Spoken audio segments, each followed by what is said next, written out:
আজকে আমি দু চারটে কথা বলবো। মানে আমাদের আরজি কলেজে ঘটনাটা ঘটেছে, আমাদের জুনিয়র ডক্টর মৌমিতা দেবনাথ, তাকে নিয়ে কিছু কথা বলবো।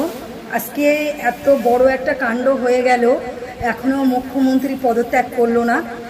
আজকে আমরা মঙ্গলবার 20 তারিখ আমরা বারাসাতে একটা বিক্ষোভ মিছিল করেছি, প্রতিবাদ মিছিল করেছি এবং আজকে বসিরহাটে আমরা প্রতিবাদ সভা করেছি। কালকে বিকাল 5:30টায় আমরা মানে শিয়ালদায় জমায়েত করব।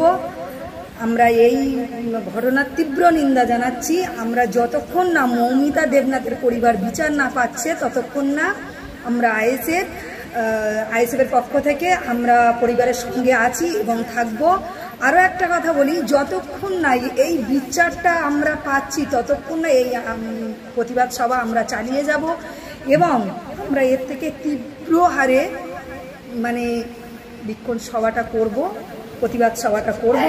এবং আমি আরও একটা কথা বলবো, আমাদের রাজ্যের মাননীয় মুখ্যমন্ত্রী তিনি, আমার সত্যি খুব খারাপ লাগে, আমি লজ্জিত যে উনি পুলিশ মন্ত্রী, উনি কার কাছে রাস্তায় নেমে বিচার চাইছে সত্যি আমি বুঝতে পারছি না আমরা কোন রাজ্যেই বাস করছি।